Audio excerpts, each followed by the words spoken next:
जी अस्सलाम वालेकुम। वालेकुम अस्सलाम, इम्तियाज बात कर रहा हूँ लाहौर से। फरमाइए। जी मेरा सवाल आप लोगों से ये कि टैक्स की हम इतनी बातें कर तो रहे हैं, लेकिन आप मुझे बताएं कि हम लोगों को टैक्स देने का फायदा क्या है। सबसे ज्यादा टैक्स अगर हम देखें तो हम लोग देते हैं, सैलरीड सेगमेंट है वही सबसे ज्यादा टैक्स देता है, लेकिन कोई इंसेंटिव हमें मिल रहा हो, कोई फायदे मिल रहे हो, कोई सर्विसेज मिल रहे हो, कुछ भी नहीं है। सबसे ज्यादा टैक्स बर्डन ही हम इस सेक्टर में, और सबसे ज्यादा टैक्स चोरी भी इधर ही होती है। अगर वो किसी ऑर्गेनाइजेशन में आई थिंक सैलरीड एम्प्लॉयड इनके बाद वैसे इस हद तक इनका कंसर्न ठीक है कि जिस तरह सर फरमा रहे थे ना अभी कि 5% लोग तो हैं जिनसे टैक्स लिया जाता है। जो सैलरीड पर्सन्स हैं वो अपनी इनकम टैक्स रिटर्न फाइल करें या ना करें, उनका टैक्स डिडक्शन दैट सोर्स हो रही है। सेम गोज विद हिम, ये जो फरमा रहे हैं साहब ये बिल्कुल ठीक कह रहे हैं कि हम तो सैलरी पे टैक्स ऑलरेडी दे ही रहे हैं और पूरे मुल्क की इकॉनमी भी ये रन करने में इनका बड़ा मेजर रोल है। तो फायदों के बारे में तो फरहान शाह साहब ने फरमा दिया कि जो फायदे मिल रहे हैं कि फायदा कोई नहीं है, वो बस वो मतलब उन्होंने तो फरहान भाई ने ये बताया कि फायदा कोई नहीं है, लेकिन आपने मजबूरी में देना है। देखिए आका उस इंटेंसिटी से मिलता नहीं है ना, वो आपको सामने से रिटर्न जैसे ना गिव एंड टेक वाला। आपने शुरू में ये बात की कि दुनिया के तमाम तरक्की याफ्ता ममालिक में जो पैसा हुकूमतें इकट्ठा करती हैं अपने शहरियों से टैक्स की मद में, वो उन्हीं पर वापस लगाते हैं। उनका हक है कि देखिए वो गवर्नमेंट बहुत ज्यादा है, इसके बावजूद लोग पे करते हैं क्योंकि उसके बाद एजुकेशन के एक्सपेंसेस हैं, हेल्थ एक्सपेंसेस हैं, देखिए सारे एक्सपेंसेस आपने बरी हो जाना है। आपने सिक्योरिटी अगर आप चाहते हैं आपने अपना सिक्योरिटी गार्ड रखना जी ऐसे। अगर आपने कोई हेल्थ फैसिलिटी आपको अच्छी चाहिए, आपने प्राइवेट हॉस्पिटल में जाना है, खुद पैसे लगाने हैं। आपको अच्छी तालीम चाहिए तो आपने बच्चों को जो है फॉरेन, कभी गवर्नमेंट इंस्टीट्यूशंस को प्रेफर नहीं करते। बिल्कुल, आपने जो है ना प्राइवेट स्कूल्स को के अंदर फीसें पे करनी है। फरमा रहे हैं। तो ये सारा कुछ देखा जाए तो एक आम शख्स को या सैलरी होल्डर को या आम पाकिस्तान के लोअर क्लास बंदे को फाइलर होने का क्या कोई फायदा तो है नहीं। वो फायदा वही है जो सर ने फरमाया कि मजबूरी है कि जब आपने आजकल तो प्रैक्टिस बड़ी इन है कि आपको बैठे बैठे कॉल आती जी फाइलर होना, रीजन क्या जी यार प्लॉट खरीदना है। वो प्लॉट खरीदना है तो फाइलर हो जाएगा, ना पहले कभी था ना दोबारा होगा, मजबूरी बन गई है फाइलर होना। चूंकि एक डर है, एक उस पे कदगन है कि डबल टैक्सेशन होगी, इनफैक्ट सॉरी डबल नहीं डबल रेट की टैक्सेशन होगी, तो उसको अवॉइड करने के लिए आप कहते हैं चले फाइलर हो जाते हैं। अच्छा मुझे ये बताएं, जब हम बात करते हैं उन लोगों की, कुछ परसेंटेज अवाम यहाँ पे पाकिस्तान में वो भी है जो कि चैरिटी करती है, और फिर ऊपर लिखा हुआ आता है कि जब आप खिदमत खल्क के लिए काम करें तो आप टैक्स एग्जेम्पशन कर सकते हैं, you can exempt the amount given in terms of charity by the end of the year. उसका क्या प्रोसीजर है? आप ये भी आवाम को ज़रूर आगाह करें कि अगर कोई छोटी सी भी या बड़ी सी भी डोनेशन करते हैं तो हाउ कैन वो किस हद तक टैक्स एग्जेम्पशन पे आता है? उसमें बहुत सारी ऑर्गेनाइजेशन और बहुत सारी ऐसी NPOs, non profit organisation, non governmental organisation वो पाकिस्तान में मौजूद है। हम उनको अप्रिशिएट भी करते हैं कि वो अच्छा काम कर रहे हैं। बहुत सारे इदारे जो कि वेलफेयर के लिए काम कर रहे हैं, उनके लिए गवर्नमेंट ने एक सेक्शन 2 सबसेक्शन 36 उसके मुताबिक एग्जेम्पशन अलाउ की हुई है कि आप अपनी नॉन प्रॉफिट ऑर्गेनाइजेशंस को ऑपरेट करें, उनके लेकिन हिसाब किताब, उनकी टैक्स रिटर्न फाइलिंग, उनकी स्टेटमेंट्स, ये तमाम चीज़ें आपने जो उनकी रिक्वायरमेंट है लॉ की वो पूरी करें, तो आपको टैक्स की एग्जेम्पशन है कि आपने खुद कोई टैक्स नहीं देना क्योंकि आपकी इनकम नहीं है। वो एग्जेम्प्ट सरप्लस हम उसे बोलते हैं। वो इनकम वो है जो कोई कारोबार किया जाए, सैलरी की जाए, आपकी प्रॉपर्टी इनकम है, फॉरेन इनकम, जैसे मैंने पहले 5 सोर्स ऑफ इनकम बनाए। नॉन प्रॉफिट ऑर्गेनाइजेशंस का मकसद ही वेलफेयर ऑफ जनरल पब्लिक है, इसलिए उनको लॉ के अंदर ये सहूलत दी गई है कि आप अपना यहाँ पे रहते हुए लोगों की वेलफेयर करें, उन्हें एजुकेशन दें, आप उन्हें मेडिकल की फैसिलिटीज़ दें, आप उन्हें ट्रेनिंग्स दें, आप उन्हें मुख्तलिफ सब्जेक्ट्स पढ़ाएं। तो ये चीज़ें तमाम वेरीफाई करने के बाद इनकम टैक्स का महकमा उन्हें एग्जेम्पशन भी प्रोवाइड करता है। तो इसलिए उनके ऊपर लिखा होता है कि आप अगर इस इदारे को डोनेशंस देंगे तो आप पे टैक्स नहीं लागू होगा। एक ऑप्शन आती है जब आप ATM टू ATM पैसे ट्रांसफ़र करते हैं, अब आपने देखा होगा बैंक्स में कुछ ऑप्शन आती है मशीन पे लिखा होता है डोनेशन और चैरिटी या फलां, there are so many options, जिसका फ़ायदा ये है कि आप 12 महीनों के बाद टैक्स एग्जेम्पशन कर सकते हैं। तो आप वो अपनी लिस्ट भी दिखा सकते हैं बाय द एंड जब रिटर्न फाइल आपने अगर डोनेशन आपने उन अप्रूव्ड इंस्टीट्यूशंस को दी हुई है तो। हर गली मोहल्ले में खुला हुआ इदारा सॉरी टू से नॉन प्रॉफिट ऑर्गेनाइजेशन नहीं है।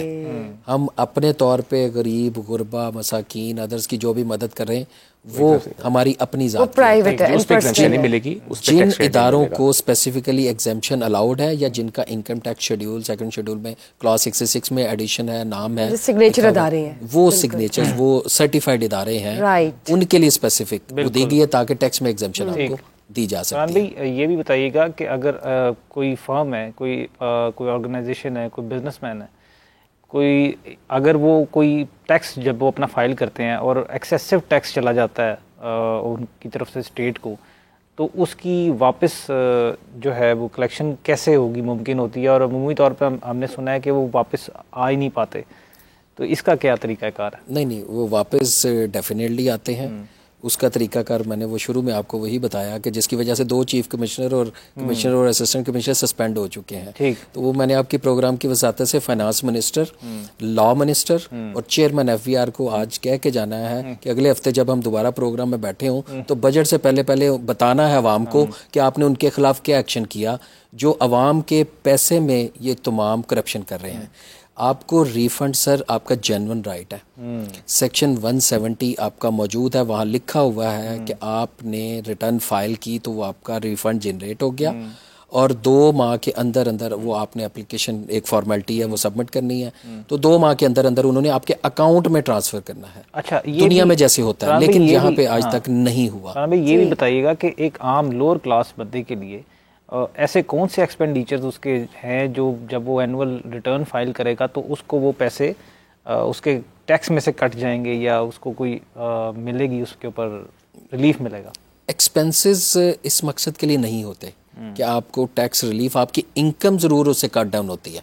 अगर आप बिजनेसमैन हैं और आपके ऐसे एक्सपेंसेस है कि आप अपने एम्प्लॉयज़ को सैलरीज दे रहे हैं, आप यूटिलिटी बिल्स पे कर रहे हैं, ट्रैवलिंग एंड एक्सपेंस है, स्टेशनरी है, मेडिकल है, आपका प्रोफेशनल चार्जेस हैं, there are so many heads others, आप कमीशन भी दे रहे होते हैं। तो ये वो तमाम हेड्स हैं जिनको माइनस करने के बाद आपकी एक टोटल सेल में से माइनस करने के बाद आपकी इनकम आती है। पहले ग्रॉस इनकम है, फिर आपकी नेट इनकम है। तो नेट इनकम आपकी कम हो जाएगी तो आपका डेफिनेटली टैक्स जो रेवेन्यू है वो आपका जो टैक्स पेएबल है वो कम बनेगा। सिर्फ ये फायदा है। मतलब आपकी इनकम जो है ना वो जो आपने शो करवानी है वो कम हो जाएगी, वो कम हो आपके जो आपके क्योंकि जो एक्सपेंडिचर्स हैं। सर की बात आगे बढ़ते हैं, जो आपका टैक्स है, इनकम टैक्स, वो आपकी date is on your profit, वो आपके रेवेन्यू पे भी एक एंगल से है, लेकिन रेवेन्यू पे टैक्स नहीं होता। जो आपकी रिसीट्स हैं वो अलग बात, उस पर एक और डिस्कशन है, वो अभी शायद मुमकिन नहीं हो पाएगा।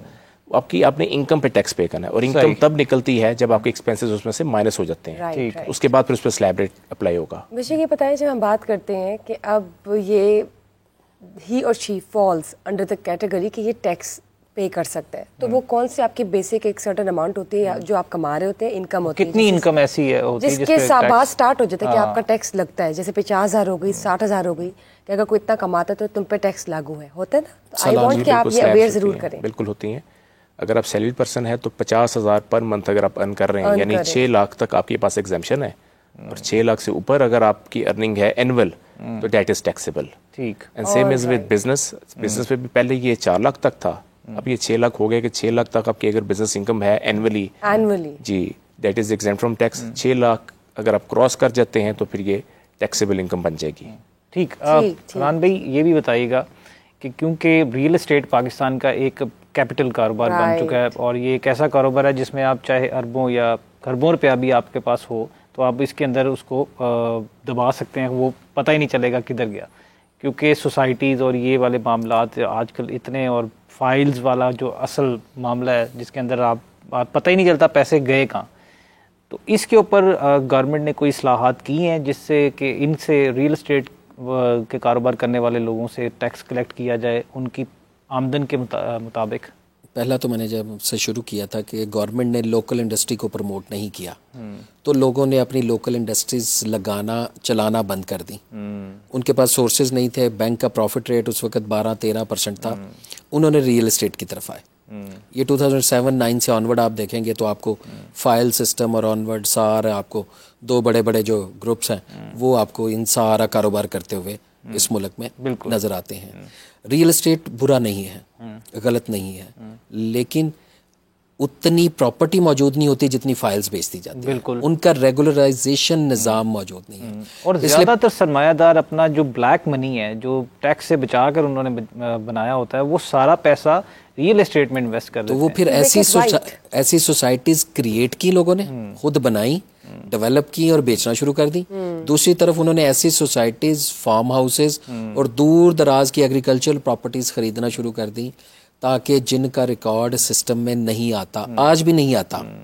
आज हम कंप्यूटराइज्ड होने के बावजूद 75 साल के बाद ID card, national ID card, computerised passport सब कुछ करने के बावजूद भी ऐसे एरियाज, ऐसे ग्रे एरियाज मौजूद हैं जो कि इस सिस्टम में नहीं आते। लेकिन रियल एस्टेट एक टारगेटेड हो गया। हालांकि पाकिस्तान में 200 के करीब इंडस्ट्रीज हैं विच कैन बी प्रमोटेड, जिनमें टैक्स अवॉइडेंस और रिवीजन सब कुछ होता है। फरहान भाई, आपने इंडस्ट्री की बात की तो अक्सर ऐसा हमने देखते हैं कि हर साल में पता चलता है कि शुगर इंडस्ट्री को या दूसरी इंडस्ट्री को सब्सिडी दी जाती है बड़ी इंडस्ट्रीज़ को। तो ऐसी सब्सिडीज़ जो आम छोटे लेवल का कारोबारी है या कारखानेदार है उसको क्यों नहीं दी जाती? क्योंकि उसकी नुमाइंदगी करने वाले कमज़ोर हैं, उसकी सुनने वाला नहीं है। पार्लियामेंट में वो लोग जिन्होंने 5 करोड़ से लेके 5 अरब रुपए की इन्वेस्टमेंट की एमपीए या एमएनए भरने के लिए, तो वो कल को किसकी बात सुनेगा? उस इंडस्ट्री की। चैम्बर में भी यही फुकदान रहा। इसी के साथ साथ मैं चाहूंगी कि कॉलर ऐड करें, कंटिन्यू करेंगे आपकी बात को भी। जी अस्सलाम वालेकुम, वेलकम टू वकील ऑनलाइन। जी वालेकुम, मैं सिराज बात कर रहा हूँ इस्लामाबाद से। जी फरमाइए। अच्छा, मेरा ये जो है ना सवाल है कि ये जो देखें हम, जैसे लास्ट ईयर भी कितना ज़्यादा टैक्स इंक्रीज हुआ था, ठीक है, और वैसे भी जो है वो दिन ब दिन इंक्रीज हो रहा है, तो उसमें ये आप देखें इसका जो है हमें क्या फ़ायदा हो रहा है हम आवाम को, क्योंकि वो हमें कहीं पे लगता हुआ नज़र नहीं आ रहा टैक्स। ठीक है, ठीक, मतलब वही बात की जो हम बात कर रहे थे कि हमारा जो टैक्स का पैसा लगा के दे रही है, हम पर नहीं लगाती। मैं चाहूंगी कि इसके साथ आप ये भी ऐड करें, जो खफा है, वो जो नाज़रीन खफा है, वो इस बात को अंडरस्टैंड करें कि आप ये बताएं मौजूदा हुकूमत इस पर नज़रसानी डाले और जो अवाम का पैसा टैक्स की मद में उनकी तरफ जाता है उसको किस तरह से इस्तेमाल करें ताकि अवाम को कुछ नजर आए। क्या चेंजेस, ऐसी क्या रिफॉर्म्स और डेवलपमेंट होनी चाहिए? आप भी बताइएगा सर, आप भी बताइएगा इसके बाद। जैसा कि इनकम टैक्स, सेल्स टैक्स, ये आपके तमाम एक रेवेन्यू का सोर्सेज है, पाकिस्तान चलाने के लिए भी ज़रूरी है। हमें टैक्स फाइलिंग के लिए लोगों को इनकरेज भी करना है, मोटिवेट भी करना है, उन्हें बताना है कि आपको भी फ़ायदा है और इस स्टेट को, पाकिस्तान को चलाने के लिए भी ज़रूरी है। तो दूसरी सूरत में हमारे पास ये तमाम चीज़ें, उनका प्रॉपर यूटिलाइजेशन, वो लोगों को अपनी एजुकेशन, हेल्थ, सिक्योरिटी, रोड्स, इन चीज़ों में सिर्फ नज़र आ जाए तो लोग उसकी मोटिवेशन की तरफ आ जाएंगे। लेकिन पिछले 25-30 सालों में हम क्योंकि लोन्स की एक ऐसी दलदल में धंस चुके हैं जिससे तमाम आपका जो सोर्स ऑफ इनकम है, टैक्सेस का मनी है, वो पे ऑफ में आपके चले जाता है। जो पॉलिसीज़, जो कंडीशंस वहाँ से आप पे फोर्स की जाती हैं, उनको पूरा करने के लिए हमें हर साल टैक्स की अमाउंट्स, टैक्स के रेट्स को डबल करना पड़ता है और मुख्तलिफ हेड्स में नए नए टैक्सेस को इन्वेंशन करनी। और इसमें से